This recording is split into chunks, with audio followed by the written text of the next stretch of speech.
Yo, Thought Warriors. What is up? Higher Learning is on. It's I, Van Lathan Jr. And it's me, Rachel and Lindsay. Rachel, let's talk about your Marvel Comics knowledge.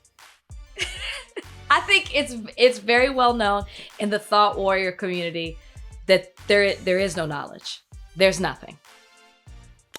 Rachel called me earlier today. You're so proud about this moment. So, because, by the way, this was a very brother-sister moment. And my whole family appreciated it. Rachel called me earlier today. She goes, Van, what would you ask people in the new Thor movie? So I gave her all kinds of questions. I'm not going to reveal the questions because she's going to ask them on the red carpet. They were great questions. Great. Then I asked her so smart. I asked her to ask a question to Chris Pratt about his relationship with a character named Gamora. And she said, that's so helpful. She says, is Gamora a city? Anybody that's seen Guardians of the Galaxy knows that the Gamora is played by Zoe Saldana. She's the most deadly woman in the universe. I know she's green. It's funny. And then we had a whole conversation. I called Rachel. We had a whole conversation about Jane Foster Thor. We had a whole conversation. It was a funny situation. I loved it. Wait, and I meant to ask you this. The fact that you're saying Jane Foster Thor, is that a last name? What do you mean?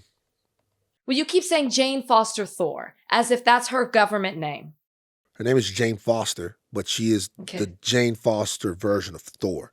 So, okay. Essentially, so can we just call her Thor? Does he say Jane Foster Thor? She, for the time that she was Thor in the book, the book was just the Mighty Thor, and it's Jane Foster. We call her Jane Foster Thor to differentiate her from Thor Odinson, who is the Thor that we know. Thor Odinson, that's his name.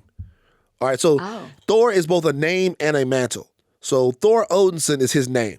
He is Thor Odinson, Thor, son of Odin. That's who he is. He's Thor Odinson. That's his name, okay? And he has Mjolnir, the enchanted hammer, given to him by his father. But the enchantment on the hammer says whoever is worthy can wield the hammer, not necessarily just Thor himself. So she becomes Thor because she is worthy to have the hammer. The whole thing, she's not accepted by the Asgardians. It's the whole thing. It was good. It was a good story run. But we knew that Thor Odinson would become Thor again. And they're doing that in Thor Love and Thunder. This movie coming out pretty soon. Rachel's going to see it. I will say, you make me excited when I listen to you talk about it. I'm like, ooh, this sounds so interesting because you're such a good storyteller. So I'm like, ooh, you make me want to watch this. But then as soon as we get off the phone, I'm like, no, actually, I'd rather do something else. But question, is Thor a human? He's Asgardian. Or is he...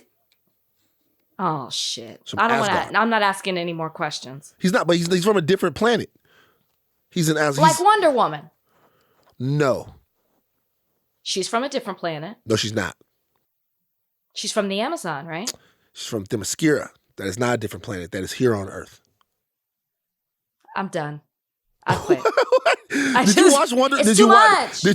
I loved it. Did you? I want to see both of them. Did you watch one? Did you watch Wonder Woman? It's like a different realm, like a different dimension. Arjuna, would you say Themyscira is like a different dimension? It's like she's from Earth. Like but that place doesn't exist on Earth. No, so it's it does though. Like they enter through something weird. No, I don't know. Steve Trevor, he found it because he was flying. They are trying to hide themselves from everybody else, but Steve Trevor found it because he crashed there. So it's on Earth. Yeah, it's like there are certain superhuman beings that have bases on Earth, like in Marvel, the Inhumans.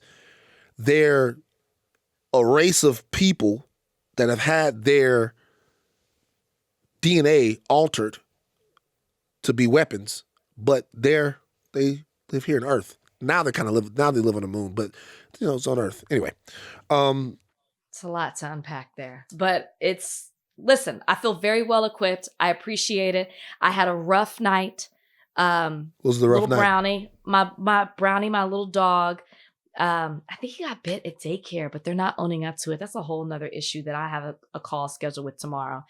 So I ended up, it just didn't look good. So I had to take him to the ER and I waited like 5 hours. And I got to tell you, waiting at the ER at night is such an emotional thing because you hear other people, like a woman came in and she was like, my dog died, he's in the car. They're like, oh, I have to go get the gurney. You hear people crying because they're putting a pet to sleep. You hear people like panicking. So I sat for 5 hours because I just was like, yeah, let this person go. Their pet can't breathe. Let this you know what I mean? So I was there till almost 3 a.m. So you giving me those questions really helps me. Of course. That carpet is tonight. But you know what I care more about now, though, is we got a ride. We can roll up. Nobody fucks with my nephew. Like, we got a ride. Well, how did something like that happen? Do you know how livid I would be if the Woserly, if something happened to him at daycare? What happened? So Copper has actually been, like, a dog bit him and we were in Texas and it was so close to his Achilles. It's actually a miracle it didn't mess up more. And I was livid. They paid for everything. We never went back there again. With Brownie, it's not nearly as bad. Not nearly as bad, but he's limping. And so he won't put pressure on it. But I did x-rays. He's fine. But they were like, no, that he wasn't in a fight. He wasn't bit. The cut's not deep. But something happened. So I got to go back and look at the tapes. But it's common, right? It's common for your dog to get hurt at the daycare. Does it happen all the time? Well, like a kid falling down and scraping their knee. They go every day, so the odds are high that something could happen. They go daycare every single day. I gotta be honest with you. In this particular situation, you're just putting me off daycare for dogs. I wouldn't send it every day. I'm just so paranoid about them being at home. I feel like they're bored and they want to play with dogs. That makes sense. And now I've just created a space where they expect it every day, so I have to keep it up. But they're at home now. I have to stop feeding Bozeman from the table. Oh, I do that. Don't stop. She just won't have it anymore. She said, stop feeding the dog from the table. You're fucking him up. I can't. I love the animal so much. I know I talk about this a lot. The dog is such my friend. I get some food. You know what the dog says? Dad's eating. It's time to have a snack. So he comes right over and he sits there. He knows what I'm going to do. I'm going to take a bite and I'm going to give you some. You my nigga. Yep. I break it off with you. We get a bag, we bust it down. If I got $100 million, I will bust that down with Bozeman. So of course I'm going to bust down some chicken breasts. You know what I'm saying? But you can't do it. Oh, it's got seasoning on it. Oh, it's cooked in oil. It's like, whatever. We'll see when Copper came over here, Copper was just, it didn't fucking matter. Copper was just eating. That's what the fuck I'm talking about. Oil, seasoning. Remember, I always tell you, he came from the streets. He's fine. And he had that tummy tuck back in April. So, the BBL. He's good. By the way, one of the topics on our topic list, as I scroll through the topic list, is funny and really disrespectful in the way that it was written. Are you saying Donnie wrote it in a disrespectful way? I don't know if Donnie. Maybe I sent the headline, and maybe the headline was just imported into the thing. But this says Disney's Lightyear in all caps flops. Flops. Donnie, did I send it that way? Yeah, that's how it was written. I didn't do that. It says it flops. We'll talk about that in a second. But before we do this, we have to talk about Texas. Damn. Don't mess with them. We'll give you that on the other side of this break. All right, the big deal of the day, Texas GOP. A new platform says Biden didn't really win. They also want to secede from the union. President Biden is the acting president because he didn't legally win. Texans should vote on seceding. The Voting Rights Act should be repealed. Any gun control is a rights violation. This is the world as seen by the Republican Party of Texas. Rachel. In a newly adopted party platform, we can't compromise with Democrats who have a different and incompatible vision of our future. This is from Matt Rinaldi, the state GOP chairman. We need to be a bold and unapologetic conservative party, ready to go on offense and win the fight for our country.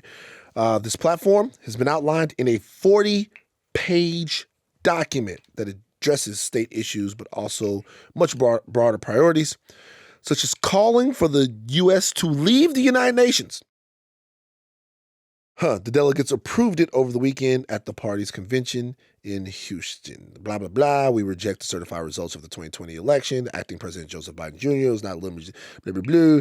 Texas retains the right to secede from the United States, and the Texas legislature should be called upon to pass a referendum consistent thereto. This is your state. What do you think? I'm sick of my state. I'm disgusted with my state. I mean, does this really mean anything in the grand scheme of things? I don't think so. These are just the Texas Republicans showing where they stand, but it can. It really can, especially as we see Texas doesn't look like it's turning blue anytime soon. You know, they're already making history by sending there was a seat, a U.S. House District 34 had a seat that in the first time in 150 years, they're now sending a Republican. It's been a Democratic seat for 150 years. Now they're sending a Republican. It's showing, I think that shows where the Latino vote stands in Texas. I think it shows that Texas is redder than ever. I think it shows that Beto is going to have an uphill battle to beat Abbott, and it's going to put Abbott in power for possibly another term, who obviously stands with this GOP convention. And so it's a dangerous place. I think we laugh about it because some of the things that they're asserting are so ridiculous, but you have to take it seriously because Texas is a state that people watch what they do. And by people, I mean red states are watching the laws that Texas makes. They're watching the things that Greg Abbott is doing, and then they're mimicking them or they're upping them, right? Oh, I'll take your abortion law and I'll up it and I'll make mine even more intense, even more restrictive. So I think it's something that you have to pay attention to. The seceding from the nation, there's a lot more involved in that. But the fact that they even want to in 2023 is a problem. I think the fact that they're not accepting the election is a problem. I think the fact that they're trying to control education, they're trying to control the way that you raise your children, they're trying to control women's body parts. It's extremely alarming, and it could possibly be setting a stage of where other conservatives stand in this country. And so it's ridiculous, but it's something that we have to pay attention to. Yeah. So it represents the growing trend of, not the growing trend. It represents what is now commonplace in the Republican Party, which is what you would call mainstream Republican entities adopting fringe philosophies and ideals as mainstream ones. And so there is, to me, a silver lining in that. Okay. If you argue things at the margins, for me, sometimes it can get difficult to really differentiate who's with you and who's against you. You know, there are certain things that are done in politics that, when you really examine them, it's six and one half dozen in the other. The way they want to go about things, the way they do go about things, right? If the defense spending in America was such a grand problem to the left, why would it have been X amount of years to where the officials and the politicians that we've elected haven't really done anything to rein in the defense industrial complex, right? The entire thing. Like, why? Because that's something that has to exist for America to have business as usual operations. Neither side really wants to deal with that. And the closer you examine politics, the more you know that. There are other things, though, right, that are kooky. And I still believe would be kooky to a lot of Americans that haven't been hardened by either side. And I personally believe that it is easier to defeat, in a way, people with kooky beliefs than it is to defeat a very sort of even-keeled political adversary, right? The reason why Donald Trump lost this last time was kookiness. Now, with the way things are right now, who knows if this country is quite skewed and fucked up enough for people to get out in the same way that they did. But I believe that a lot of these things are going to backfire. I think most of the talk that we're hearing about reproductive rights and all of those things, I think those are very easy things, if messaged on correctly, to get people out on. So when I hear, a Republican Party in Texas, the Republican Party in Texas, doubling down on the big lie.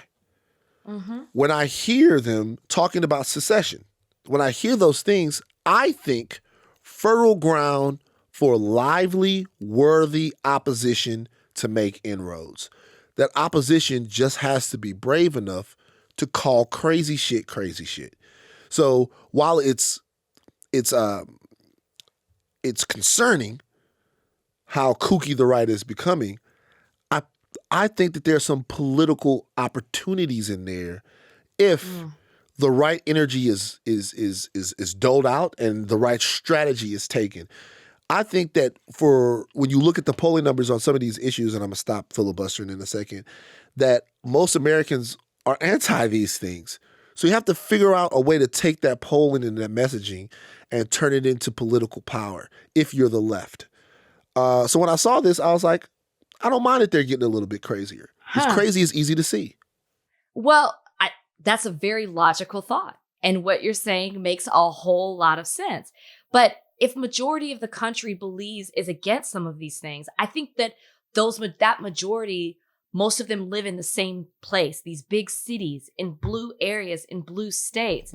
And so I think that they're not in the right places to necessarily make a difference. When you say 70%, where is, I don't even know if you said 70. I think I just might have made that up. Majority. Sure. When you say majority, where is this majority who feels this way? Because here's the thing in Texas right now, Abbott still is highly ahead of Beto. Yeah. And that's coming off of Uvalde. And part of that is the GOP is really good at shifting the blame. Abbott is to blame a lot for the loosening the gun laws that are in Texas. But because of the information that continues to come out surrounding Uvalde, we're blaming the police, and rightfully so. You're blaming the police, you're blaming the chief, those officers in the school, the fact that they did nothing, the fact that they lied, and you can shift the blame. So it's not necessary. Remember, it was Abbott at first. Beto came and charged up Abbott and talked about the fact that he had cut funding for mental health. He had loosened the gun laws, but now it's, Abbott was misled because the police are actually the ones to blame and mishandled that situation. So you would think that that would be a situation where it's like, you know what? I don't want to support a governor who can't protect our children, who cannot protect the innocent. Instead, now that they've shifted the blame, Abbott is still leading well ahead of Beto. Yeah, so you think that would be the case, but it's not. People aren't seeing through the crazy. Texas is fucking crazy right now. They can go. Here's the thing. Your assessment is correct. I think that part of this is cultivating new voters. Part of this is attracting people and getting out and cultivating new voters. There's a documentary that really, in my opinion, sums up Texas politics in a way. You ever see Boys State? No. You should watch that. Boys State. What's that? Boys State. It's about Boys State and Girl State. It's this mock political little thing that they have during the summer. They had it in Louisiana too. You go there and you elect the president. You do all of this. And there was a candidate that was up to be the governor of Boys State, and what he represented politically, like to the kids there, the kids. These are kids. These are teenagers. High school age kids. What he represented politically was something that was so unbelievably pure. Like he had the life experience to back up why he had his views. And he lost the rhetoric. You should watch it. These are kids. It starts this young with them, understanding what they have to say to rile people up. But what I'm telling you is it can be done. The fight is not over. The energy has to be directed in the right way. Let's talk about Uvalde real quick. Play the audio from Steve McGraw, the Department of Public Safety Director there. Spoke to a Senate committee on Tuesday. Play his audio real quick. There's compelling evidence that the law enforcement response to the attack at Robb Elementary was an abject failure and antithetical to everything we've learned over the last 2 decades since the Columbine massacre. 3 minutes after the subject entered the West Building, There was a sufficient number of armed officers wearing body armor to isolate, distract, and neutralize the subject. The only thing stopping a hallway of dedicated officers from entering room 111 and 112 was the on-scene commander, who decided to place the lives of officers before the lives of children. The officers had weapons, the children had none. The officers had body armor, the children had none. The officers had training, the subject had none.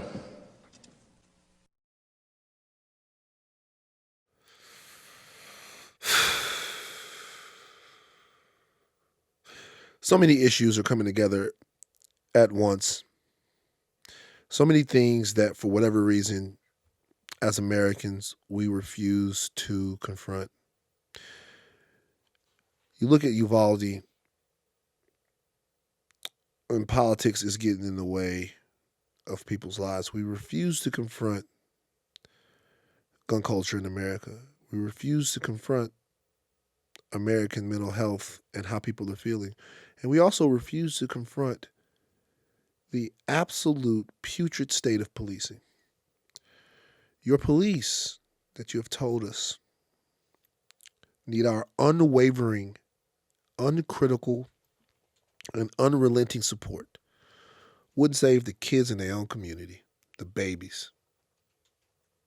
They literally wouldn't run into a classroom to save their sons and daughters. Now, I say that, but there are some of them who wanted to. The harrowing story of a man called by his wife who wanted to go in there was held back.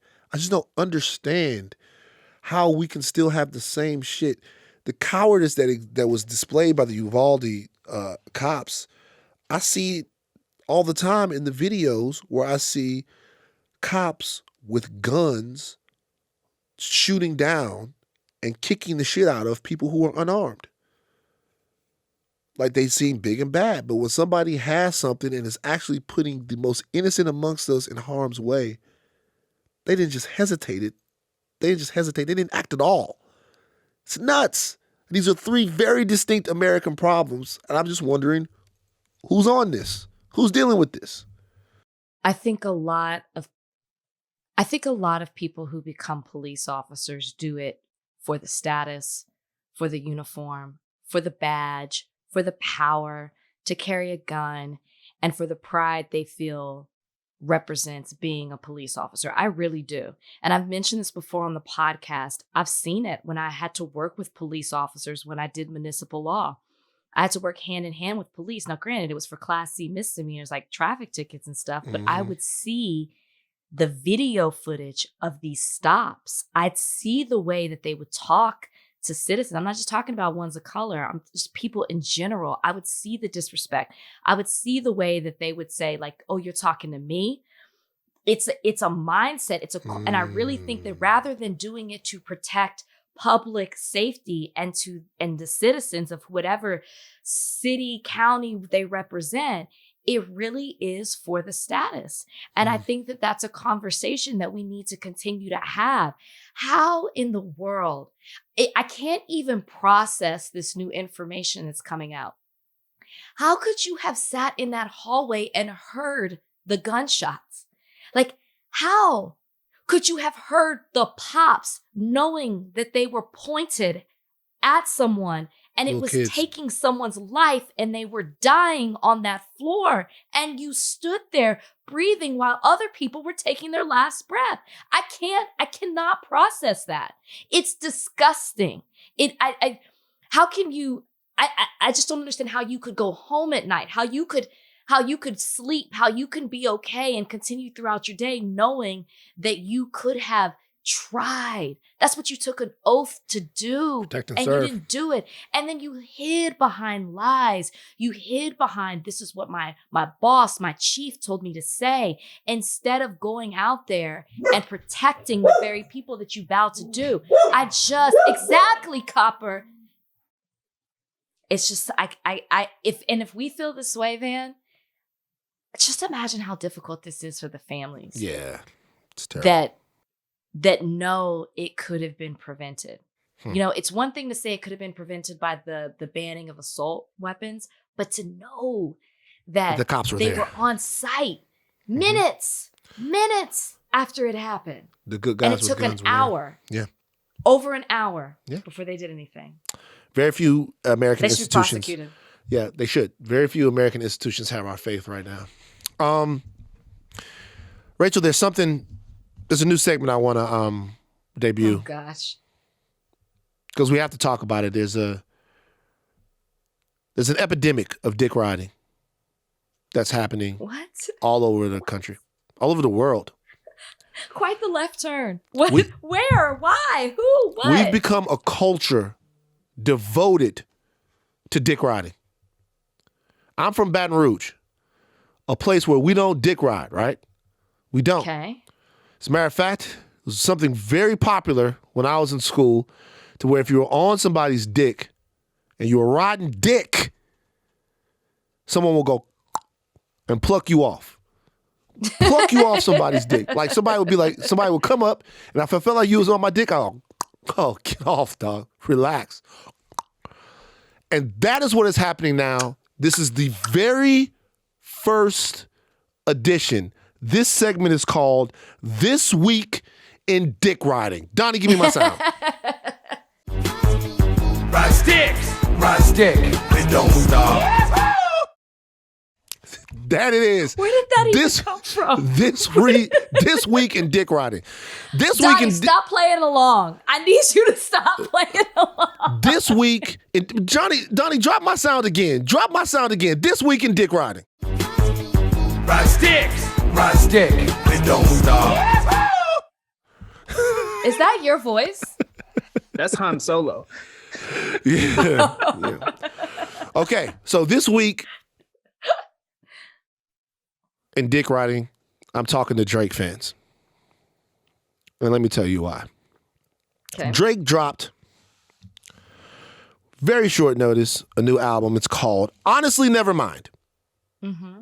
Honestly Nevermind is the Drake album. It came out and it's a house music album. It's an album that has gone off of the path of hip hop or even pop that Drake has been known for. And the album is all house music vibes. Honestly Nevermind. Okay. Mm-hmm. I listened to it. Rachel, what did you think of Honestly Nevermind? Hated it. You didn't like just it? really did not like it. Didn't like it. I not thought like it was a couple vibes on it. I wasn't mad at it. I didn't. Only track 14. For me, Blast. it wasn't a bad album. It's just not for me. But I thought it was still some vibes to it. I'm not hating on it at all, you know. But the album came out and people were very upset because they were expecting one thing from Drake. They wanted some summer turn up, and they didn't get it. They got house music, and that's not what Drake is known for. And to be honest with you, I'm just gonna be real. A lot of us don't give a fuck about house music. Beyonce dropped a house music song. Y'all gonna act like y'all like it. A lot of people really not fucking with it. Like a lot of people, like I get house music was started by black people. A lot of things were, but then niggas move on. Like Who started house music? black people started it. Frankie Knuckles, all of those guys started by house music. Black gay guys, black gay men. The LGBTQ plus community started house music. It's very true. Look, our roots, house music is ours. But it's not like I go out and listen to house music. As a matter of fact, when I go to Vegas, if I'm in a place and they're playing too much house music, I fucking leave. I leave and I go to a place where I can hear the fucking Migos.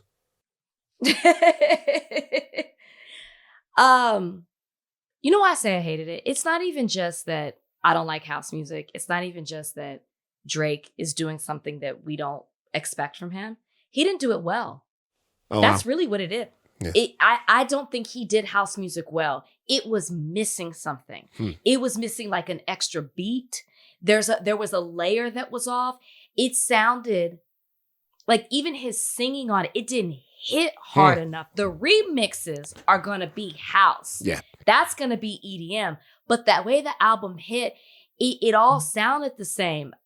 I saw some guy on social media who was like, this is how Drake is on the song. I know, you know, she knows, if you know, we know. That's how the whole thing sounds. Beyonce, however, had layers to her song. Now, before we get to Beyonce, we have to talk about these Drake fans. Okay. Before we get to Beyonce, we have to talk about these Drake fans, okay? Because here's the thing. People didn't like it, right? People didn't like it. This is where the dick riding comes in. Oh. People didn't like the Drake album, right? Mm-hmm. And I saw on the Instagram, Twitter apparatuses some of the wokest, most anti-capitalist people shame people because they didn't like music. I heard people say, if you don't like Drake, you're too broke. This is the type of music that you have to get your dick sucked by a Kardashian on a spaceship to enjoy. This is the type of music for 250-foot yachts. You have to be able to go to Ibiza. You have to be able to go to Belize. You have to be able to go to Maldives. All of this stuff. I saw everybody. Y'all too broke to like music. Hey, get off this nigga's dick. Thank you. Like, why in the world would black people shame other black people, mostly, for being broke because of an album that came out? What the fuck are we doing? You mean to tell me you are so on Drake's dick that if somebody doesn't like the music, it's because they too broke? This is for people who don't travel. This is for people who never been to France. Hey, so stupid. My guys in Baton Rouge, they ain't never been to France. They know when a song is jamming, though. Stop riding dick. Get off Drake's nuts. Get off the nuts. The reality is some people liked it, some people didn't. I thought it was cool. But if I would have not thought it was cool, it wouldn't be because I don't travel. I'm going to Greece in a couple of months. Thank you. Like, get off his nuts. Get off his dick bag. You should talk to me about that. I'll tell you where to go. You been to Greece? Yeah, we went for a honeymoon. Oh, special. Like, get off his nuts. Like, get off his nuts. The reality is, guys, I know that everybody has people that they love. Sometimes they're going to try shit that shit's not going to work. Sometimes they're going to try shit's going to be received better than other shit. But, like, it's like, you don't like this song because you don't have a Bugatti. Nigga, we don't have Bugattis where I'm from. But we like music. Don't you think Drake sets the tone for that when his response that he puts out is, it's okay if you don't get it. I'll wait for you to catch up. Catch up with what? He didn't say nothing about money. He didn't say nothing about money. What do you think he mean? He just meant I tried some shit. Maybe I didn't like it. Look, that happens before. That happens sometimes. No, he said we'll wait for you to catch up as if he's either ahead of the time or if we're just not on his level. That happens in music, though. I'm not even mad at that. That happens in music. Kanye West dropped 808s and Heartbreaks. When it came out, I'm like, this doesn't sound right. And then over the years, that album became, Jesus too, actually. Over the years, that album became something that I play so much and it became what music became. But that's not what we're talking about. That's not what we're talking about. This isn't something new. It's new to Drake. It ain't new, period. But what he's saying is y'all might catch up. That's fine. But all I'm saying is if we don't catch up, it won't be because we ain't got no yachts. It won't be because we ain't been to Spain. It won't be because we don't fucking go to Bora Bora and Tahiti. Like, stop shaming other black people so that you can ride dick. Donnie, I want this cut out. I want this message out to the people. We about to start calling out this dick riding. It's going too far. But can we just establish there's nothing to catch up on? He didn't do anything new. He did something new for him. That's how you feel. You can hear this music from other artists. Yeah. You didn't do anything new. You didn't do it right. Huh? You seem very offended that Drake tried house music. I think I'm offended that it's like I just created a new sound type vibe. It's like, no, you didn't. It's just new to you. And and most people don't like it. I don't even think it's mixed reviews. I think most people just don't like it. Drake fans. I don't listen to Drake for that. Get off his nigga's dick. Okay. Yeah. The reality is he's going to be fine. It's one of the most talented people ever to make music before. Okay. And he reminded us of what he can do on the last track. It was cool with me. I thought it was cool. I listened to it a little bit. Sticky. See how sticky it gets. Brian loved it. See how sticky it gets. I could tell Brian liked it. I could tell Brian. You know why Brian liked it? Type of music. Because it's shirt off Miami music. That's why. It's shirt off Miami. I could tell Brian liked it because it's shirt off Miami music. That's the type of music that when Brian and his boys were headed down to the Clevelander. Man said. when Brian and his boys were savaging the Clevelander. You know what I mean? Like all of those years. Like that's the kind of music that they would listen to. You know, Man said y'all used to listen to this when y'all used to head down to Savage at the Clevelander. the Clevelander. He knows. You've been to the Clevelander before. Like I used to work there. Not Used at to the restaurant, work but at at the ESPN. Clevelander? The Oh. ESPN studios are on top of it. yeah, I went and did the Dan Lebertard show. They have the studios up there, like the Clevelander. That's the studio I worked in. Yeah, I worked in his studio. Interesting. All right, let's take a break. Disney's Buzz Lightyear movie. Wait, are we just not going to touch on Beyonce? Didn't you say you wanted to hit Beyonce? I never said I wanted to hit Beyonce. Don't get me in trouble with Jay-Z. I never talked about that. I never talked about that man's wife. I didn't say anything about wanting to hit Beyonce. Okay? There was a word. I never said that. Like, that's not the case. All right, good. They're happily married in that whole situation. No, look, I listened to it. It was cool. I mean, I don't like that.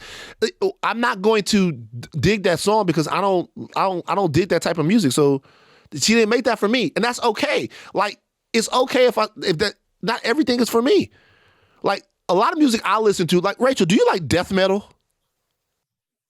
Is that heavy metal? It's heavier than heavy metal. Name a group or an artist. Slayer. Listen it. Never Pantera. No. Okay. No. Oh God, Like- I'm terrified. Right. So I like it. I can hear what's good about it, right? To me, if you don't like death metal, that doesn't mean that death metal is whack. It just means it's not for you. The Beyonce song isn't for me. You like it though. I like it because there's layers to it. I like it because it pops off with Big Frida. So you're already winning me over when I hear Big Frida's voice on the track. Then it samples a song that I like, that 90s Show Me Love by Robin. I love that song. So I can hear, there's layers to it that I like. Lyrically, I don't think the song is great, to be honest with you. Why don't you feel like it's not great lyrically?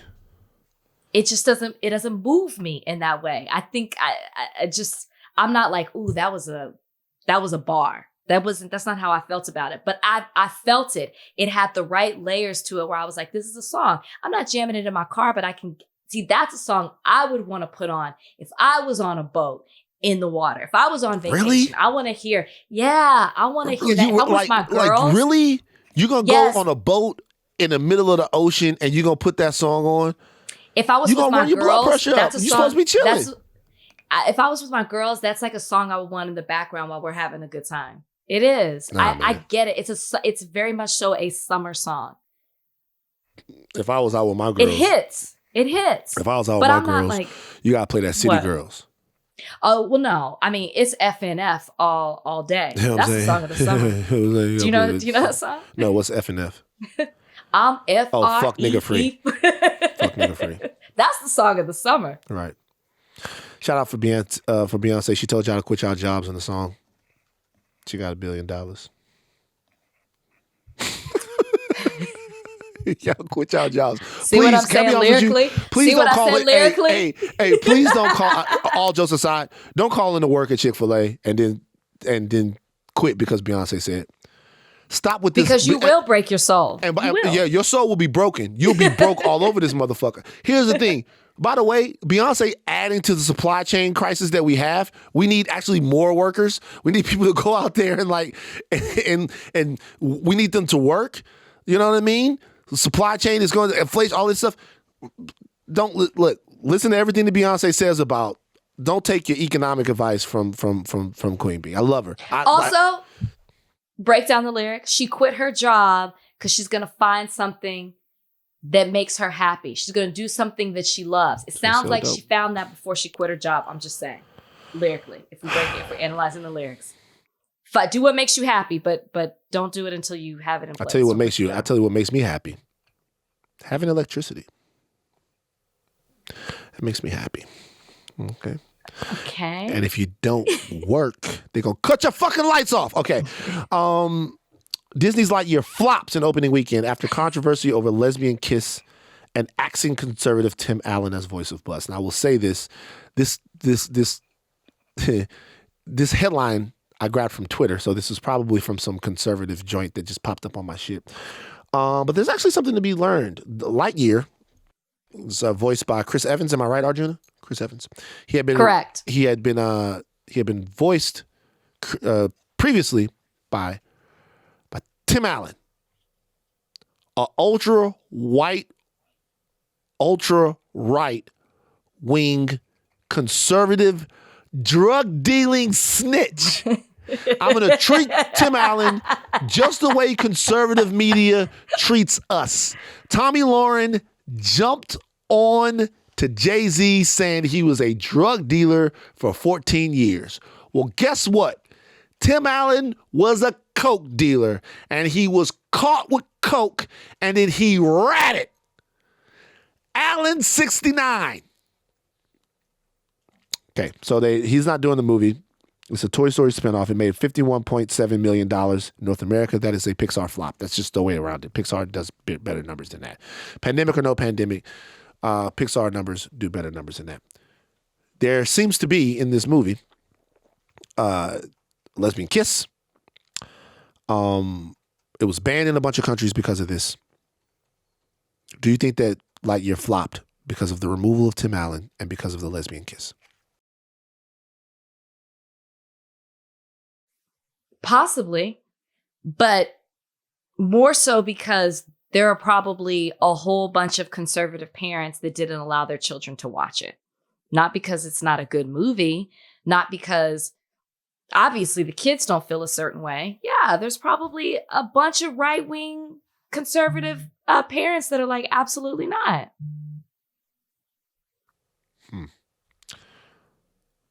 This is what I'm telling you guys.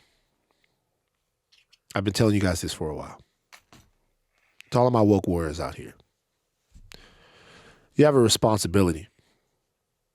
Your responsibility is to be more than a tweeter. Okay. Your responsibility is to be more than a rouser of rabble. Lightyear came out and features a same-sex kiss. That, in Van's opinion, is progress. So you know what I did?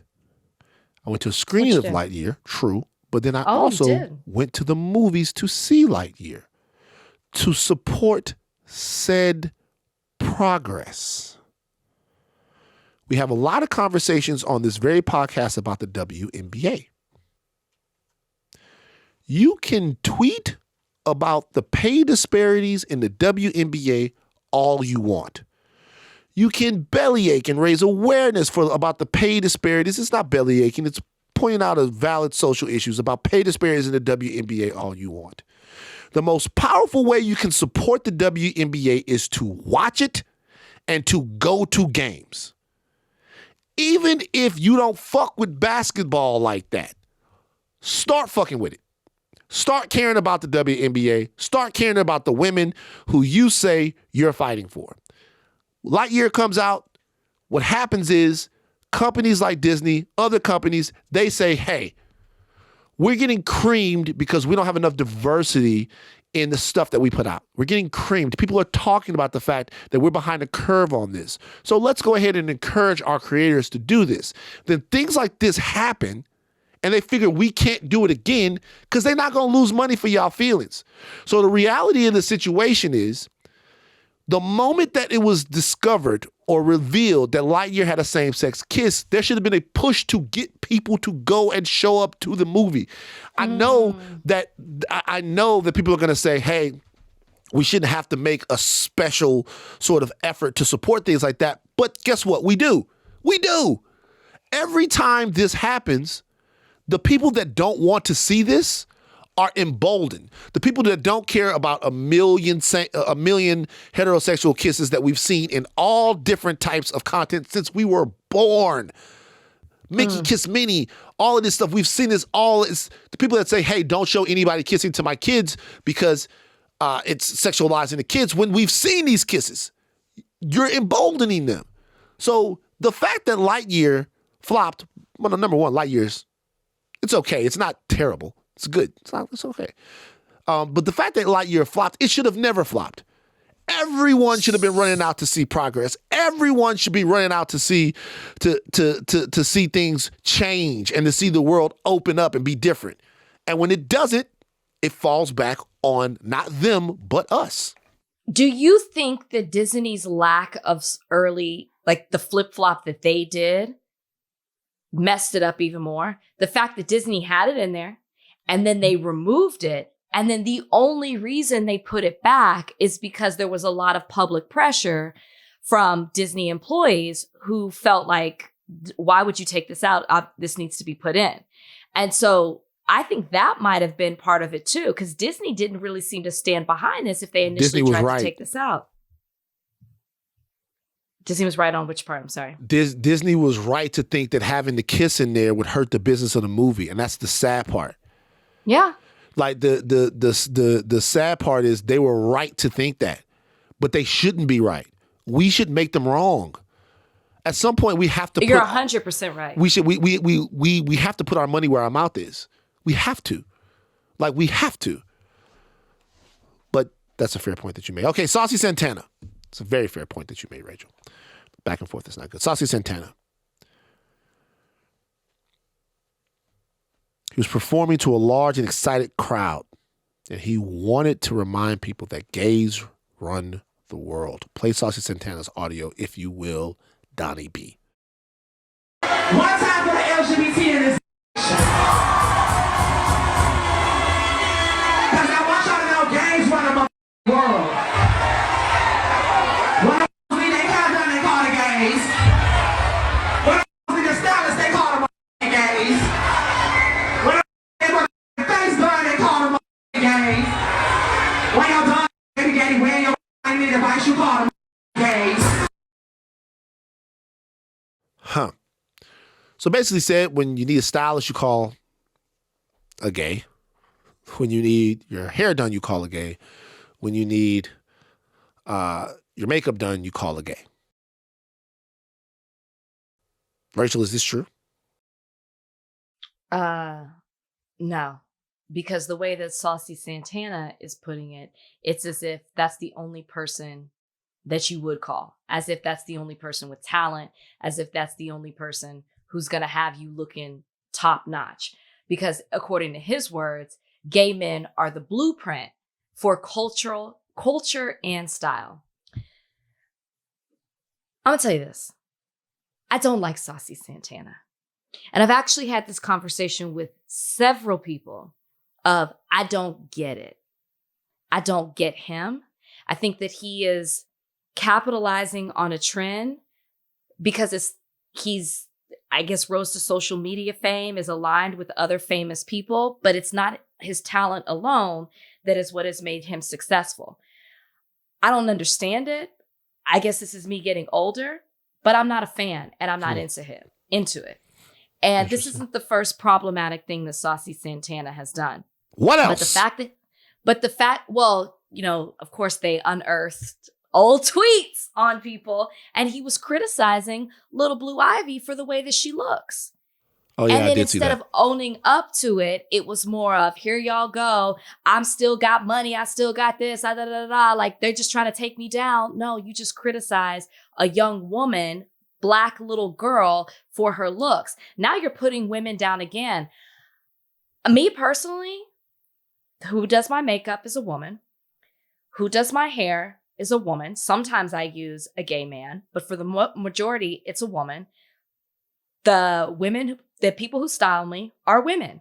So that's not necessarily always true. But I don't think that you have to put women down to build gay men up. And that is the problem with this whole rant. You can praise gay men and uplift them and talk about how great they are without putting down women in the same breath. And that's what Saucy Santana is doing here. And that's what I have a problem with.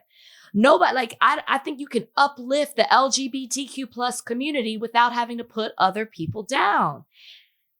He's very problematic to me. Is there misogyny in this? Yes.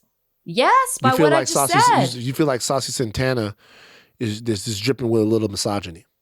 Yes, because he's putting down women. He's basically saying he's not saying the community is the blueprint of culture and style. He's specifically talking about men.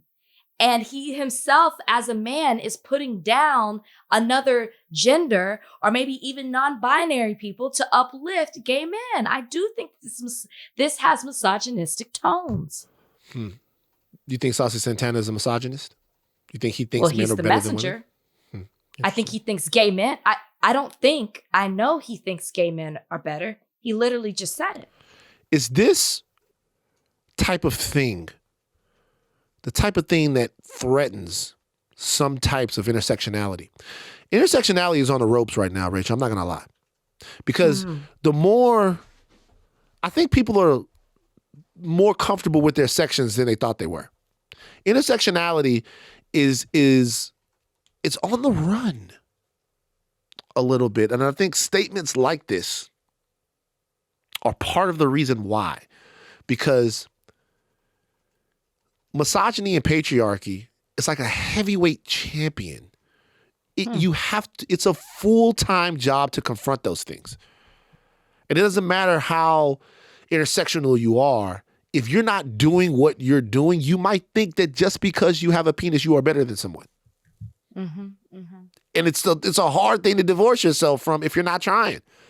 And in other ways, when we're talking about intersectionality, it just seems as if intersectionality just seems very 2019. I'm gonna be honest with you. It seems like people aren't. It seems like it's not the same anymore. It seems like everyone is. We kind of ran to our foxholes during COVID, and we haven't really come out of them. And our foxholes are normally. We normally have people on our foxholes that look and feel and sound just kind of closer to us. You know, it's weird. Do you think that Saucy Santana thinks he couldn't be a misogynist because he is a gay man? I don't know. I think that sometimes, this is a question.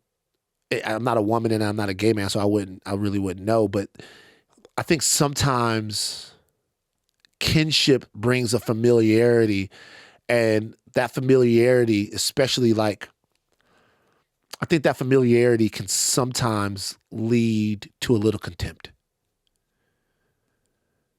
I think when we're working in close quarters with people and sharing different sort of making little cultural treaties with them, we have to make sure that we continue to respect ourselves and them as well.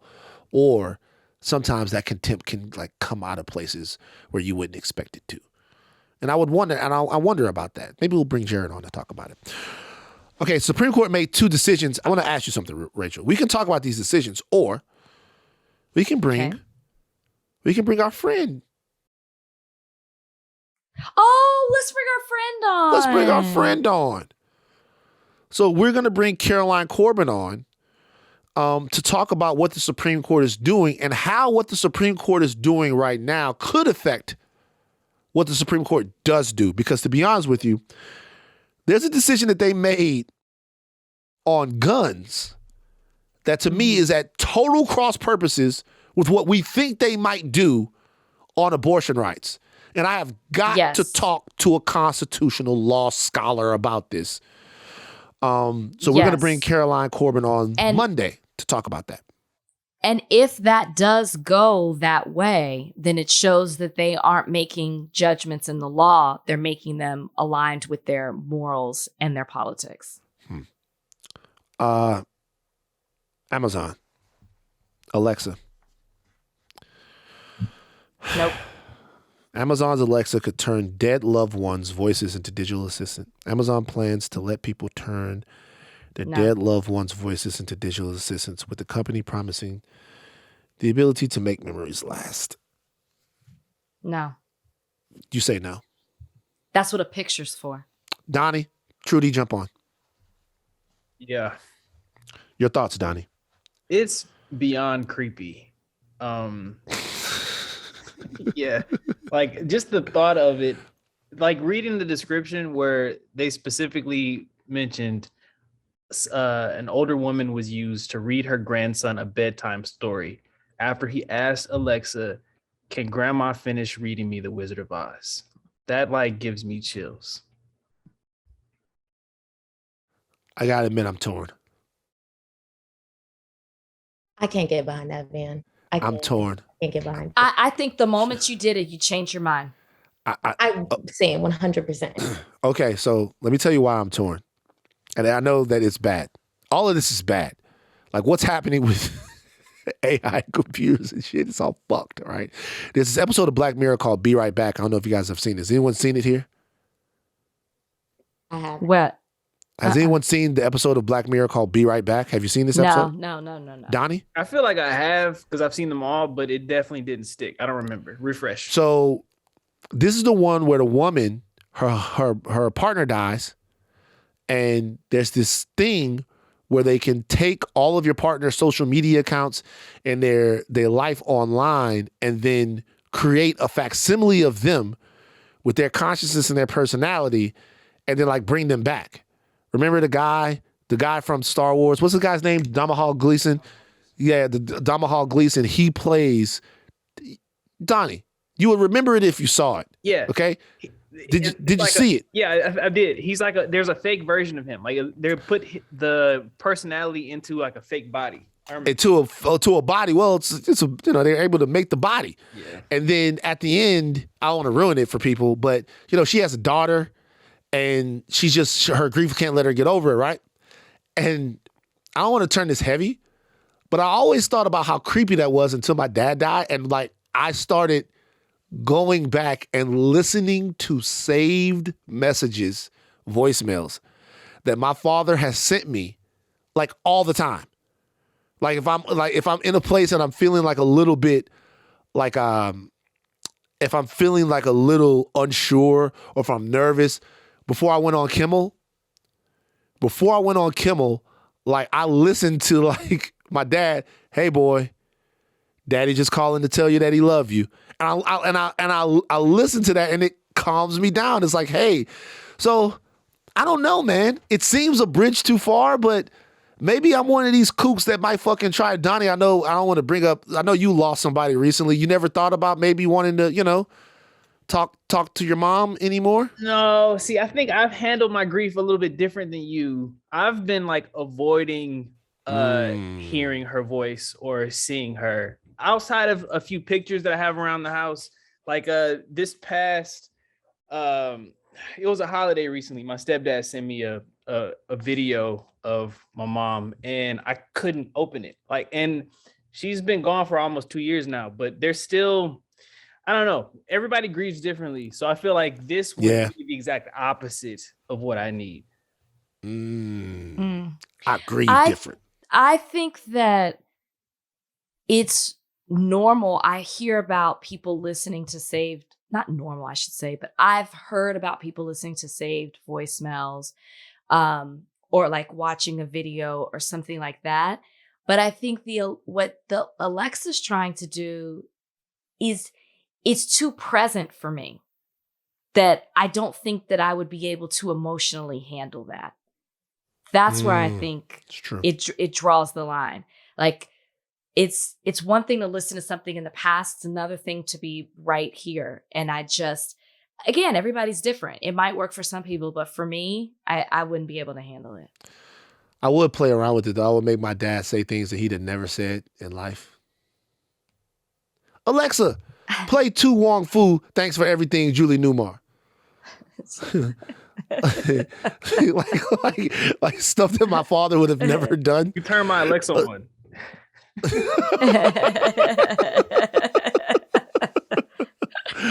Oh, like stuff that I know you would never, like stuff that my father was such a man's man. I want to take him down the peg a little bit. I love you, Dad, but just have Alexa, they can do, Alexa, tell me about diamond cream facials. Like have my father say that. Like it's be hilarious. Be very funny. All right, mailbag. God damn it. Oh, by the way, the return of Animal Games next week. Mailbag. Let's go. Mailbag time. Time to read your letters and then we'll reply to them. Oh, it's mailbag time. Write us with your queries and we'll chime in. All right. Savon28 on Reddit asks, if you could Men in Black flash any embarrassing moment in your life, what would it be? And would you flash yourself or just the people who witnessed it? I would definitely flash out myself and the people who witnessed it. And that would be when I was in the MLB Celebrity All-Star Game. and Jason Taylor hit up a pop-up or a fly ball, whatever you call it. And I thought this was my moment. I don't know why they had me playing shortstop. This was on ESPN. And I lost it in the lights, and it fell down, and it hit my chest, and I fell out on the ground. Video. And people were running to me like, Jamie Foxx, Miles Teller. Like, is she okay? And I had to sit out the rest of the game. It was the most embarrassing moment. Because you had to sit out the rest of the game? Well, they asked me if I wanted to come back in. My ego was so bruised. The ball landed and hit me in my chest. This was at the Marlins stadium. This was huge. And why they had me playing shortstop. Me and Christina Milian were the only women in this game. I have no idea why. And you won't find it because there was a delay. And because I was the Bachelorette, they did not want that to air on camera. And so you'll never see. Oh, fuck, man. They cut out the Bachelor, They dog. cut out the ball hitting my chest. And you just see people scrambling, trying to catch it. Anyways, I will black that moment out from everybody's memory. And then in that same game, I was warming up with old boy from Walking Dead, the red hair guy, and we were tossing the ball back and forth. And I threw the ball and I hit Jamie Foxx. Jamie Foxx is a good athlete too. I had no business being out there. That's not my sport. I will black out the whole thing. Yeah. The whole thing. I got my dick caught in my zipper 7th grade. In front of people? Yeah. Okay. I didn't have any underwear on. As I learned a very precious lesson. Didn't have any underwear on.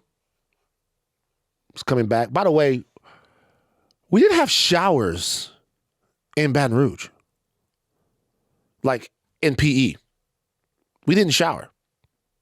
Like we go to PE. We didn't either. Funk nasty.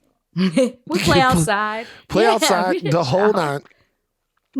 Like, I remember funk, if you had PE 3rd period, you funk nasty after you did. I mean, we had deodorant and I put the deodorant on, but So I didn't wear any underwear. I'm not sure why.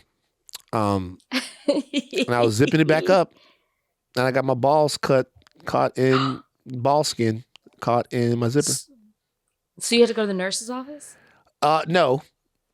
I had to. You toughed it out? I tried to get out of the situation, but I had to tell somebody, hey, man, your coach, man, my dick stuck in my zipper. And then the laughter just. Why did people hear you? Why you didn't pull them to the side? Because I couldn't walk. Oh. You know what I'm saying? Like I couldn't walk because of the balls stuck in the zipper. 7th or 7th grade? 7th grade. Oh, gosh. Middle schoolers are brutal. Yeah. Yeah. So that's really one of the only embarrassing moments in my life. My dick caught my zipper before that. It was maybe like I think my dick got caught in my zipper, I'm thinking like 88. And mom got it out. Mom knows. Mom remembers. She laughed. Sounds so painful. It was. But when I was a kid, I didn't like to wear underwear. Okay. Like I'm not wearing underwear now. I'm wearing like a. Wasn't the question. Not the question. Like a what do you call it? Swim trunks. So they have built-in underwear. Donnie, next question. I mean, like we didn't ask for this. All Just right. kept going. Feel sorry for the guy in studio with you. All right. LSX3399 on Reddit asks, if you had to choose one or the other, which of the following would you least like the world to see? Your options are your emails or your Google search history. Nigga, obviously, nigga. The fuck? My emails got all kinds of wholesome shit. My Google is a lot more wholesome than it used to be, but the stuff that's going to be in my Google now is not going to be like all the freak nasty porn shit that used to be on there. Now it's going to be weird shit that's still embarrassing. You know what I mean? Like weird, like put like what lightsaber form does Obi-Wan Kenobi use? It's going to be, it's like my. You know what I mean? It's like it's not gonna be. The emails are all gonna be like, "Hey Van, you want to come here and do this show next week?" That's what. I don't know. What about you? I guess I just don't want people in my personal business. I don't want you to know how I'm moving and shaking. I don't want you to know like personal info might be in there. I don't know. I don't want you to know creatively how I'm thinking about things. I don't want you to know who I know. I think I'm gonna have to go with the Google search and just take the embarrassment. It's true. All right. Next one. All right. Richie Rich, 1986 asks, how would you react if there was irrefutable proof that God doesn't exist? Or how about if there was irrefutable proof that God does? So How about this, Richie? Why don't you get your heathen ass out of my face? I'm not answering it. Richie, I love you. Thank you for watching the podcast. Richie sitting somewhere stroking the chest iron cast a villain's question. I'm not answering it, Richie. God, I love the word heathen. Richie trying to get me anxiety. That scared me. Did you not hear us both go? Ooh. Yeah, I don't want to talk. Richie, you're done. We're moving. All right. What's the next question? No, that's so funny. You're done, Richie. Legacy Tony 3 asks, who would win in a versus between Mariah Carey, Brandy, and Beyonce? Okay. Almost said something. Not trying to get it. Go ahead and do it. No. Go ahead and do what you was about to do. Okay, first of all, if I'm ranking the three of them, I'm going to say Mariah, Beyonce, Brandy. Okay. But verses are with two people, so I'm going to take Brandy out. Okay. And I'm just going to do Beyonce and Mariah. Beyonce would slaughter Mariah Carey in the verses. She would. Beyonce would slaughter She's got Mariah more Carey in the hits. verses. She's got more collaborations. She would. Yeah. I guess I'm basing it on voice. Can I be honest with you? Nostalgia. If this was and a all different... of that. Here's the thing, and this is the thing about the Mariah Carey thing. There's a version of this where Mariah Carey is unbeatable. Like when I say unbeatable, if we just do pop hits, records sold, all of that. But if we talk about a versus, first of all, Mariah, let me not act like Mariah don't have bops. Mariah, one of us for sure. She got bops. Beyonce gonna hit different. That's why the Mariah Mary J. Blige thing. Versus. First of all, shout out to Versus because Versus has a real legend on the next Versus. I know you saw this. Oh, no, I didn't. Who? Motherfucking Ray J is on the next Versus. Who's he going against? I think it's Ray J versus Omarion. No, it's not Ray J versus Omarion. No, it's Omarion versus. Hold on. It's Omarion versus Mario, right? Mario versus Mario, and then they have another one, and it's Ray J. It's a team versus. I think it's Ray J. and Lloyd. Lloyd. You know. I mean, like who else? Bobby Valentino. Ray J and Bobby. Shout out to Bobby Valentino. Ray J and Bobby Valentino versus Spectacular. And then it's somebody Time out. else. They had to pair Ray J up with somebody? Yeah. I'm seeing. Okay. Enough said. No, Donnie, say no more. Ray J can't stand alone in a versus. They got to pair him with somebody. Yeah. Michael and Janet, my ass. So it's Ray J and Bobby V versus Pleasure P. So it's Pleasure P. Ray J and Bobby V versus Pleasure P and Sammy. It's a night of of R&B. Pretty Ricky? Yeah. Oh, that's a easily Pretty Ricky. First of all, let me tell you why they're gonna lose. I don't even need to know who's Pretty Ricky paired with. Sammy. I like the Yeah, Easily Sammy. Pretty Ricky. Let me tell you why Ray J's team is gonna win. Of course, you're gonna say this. Go ahead. First of all, Ray J's a legend. I've said this before. But the reason why Ray J's team is gonna win is because of Bobby Valentino. Y'all fucking sleep on Bobby Valentino. I know I am. And the hits that Bobby Valentino has been a part of. I just want you to think of this. I'm just going to give you some records now. Bobby Valentino has, on his own. Slow Down. He has Slow Down. He has Tell Me. Tell Me is harder than Slow Down. Say, baby, what's your story? Oh. You got the goods, it's plain to see. Like that one right there, right? So then Bobby Valentino has Blackberry Molasses. That was before with Mr., right? Then Bobby, He's in that group? yeah, he was the singer. He's Blackberry Molasses. He's got Blackberry Molasses with Woke Mister. up Sunday morning. Yeah, Why stop on earth? fucking hating on Bobby Valentino. You named 3 songs. Pretty Ricky I'ma had a keep whole going. album. You could literally press play Fancy on Pretty cars, Ricky's album. women in the caviar. You know who we are, cause we pimping all over the world. Yeah. Bobby Valentino sang the hook on that. Give me another. You want another one? Mrs. Officer, Mr. Lil Off- Wayne. yeah, Bobby yeah, Valentino. Wee, wee, wee, wee, wee, wee, wee, wee, wee. Bobby Valentino was a legitimate R&B star. Those are right there. If you're pairing them with Again. somebody, those are 5 legit fucking 5. cultural bangers. Then Ray Again. J's coming with the Sexy Can I. with Ray his J's 2 coming songs. with the With Wait a his 2 Minute. songs. Ray Wait J's a coming Minute and with Sexy the I Can Hit I. It First. Ray J's coming That's with the that doesn't count. I Hit It First counts. Ray the J's coming. title was more popular than the actual Wait. Ray J's coming. What's the other one where he was One Wish? Ray J's coming with the One One Wish. Wish. Okay, what? you got 8. Ray J's, but yo, fire. Ray J and Bobby Pretty Rick- Valentino are taking it to You're the sleeping on fucking Pretty top, Ricky. Rachel. You are sleeping on Pretty Ricky. Plus, Pleasure P went solo. We got the solo Pleasure P. And I'm not even concluding Sammy. It's not fair because you have Pretty Ricky. If Pleasure P couldn't do Pretty Ricky songs, 100%. I'm Bobby gonna be honest with you. Valentino. I'm gonna be honest with you. I'm gonna be real with you. Did you wrong? Boyfriend number 2. I'm gonna be all the way real with you. Niggas not fucking with that Pretty Ricky like they was fucking with that Bobby Valentino. I'm gonna be. Trudy or Donnie, y'all are too young. Pretty Ricky was college. I'm telling you, Pretty Ricky was. You were. It was. What about it was Beep after featuring you. Young Jock?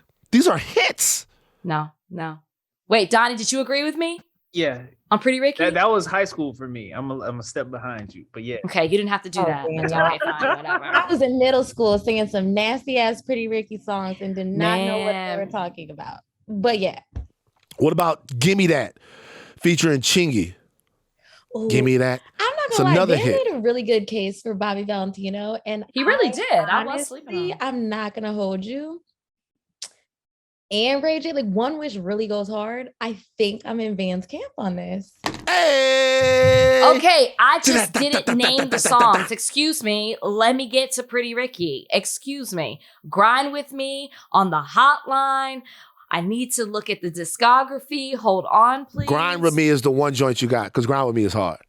Baby, grind with me. Remember the whole era Your of body, niggas? your body. Nah, it's That not. was it. It's not gonna hit. My body, your body. It's not gonna hit. My body. It's not gonna Everybody was singing it. It's Come not on, gonna hit Donnie, like this you're Bobby teaming. Valentino.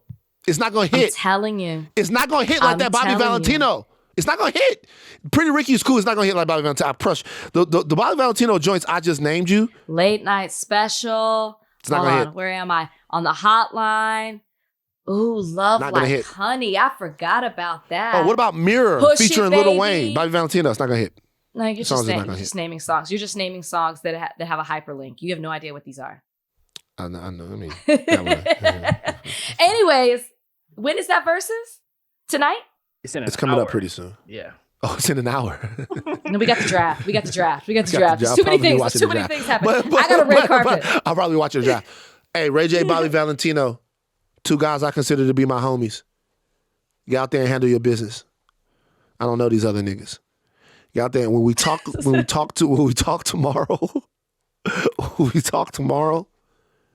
or we talk next week, we're gonna be talking about fucking victorious Bobby V. Bobby V the V stands for victory. Okay. Let me get Bobby Do V we on the have phone one right more now. question? Do Now, we this have is one it. more question? I see. Let me get Oh, Bobby wait, that V was on it. the That was your fucking own phone. question. No unexpected ally of the week. People have been Fuck way no. too racist. I can't handle it. I Yeah, cannot handle Bobby it. Valentino on the phone. It's way right too now. much racism out here. See if Like Bobby- once I saw the tweet from the I don't know if it was a congressman or a senator with about Juneteenth. I can't handle. I'm done. I'm done with people, and by that I mean white people. Also, shout out to I've been meeting a lot of thought warriors in the wild. Alex, Tori, I believe those were the names. I met you at the Pride Parade. Shout out to Project Angel Food. I've been meeting a lot. Shout out to them. We appreciate you guys. Yeah. All right, take your thin caps off, but do not stop learning. I'm Van Lathan Jr. I'm Rachel and Lindsay. Bye, guys.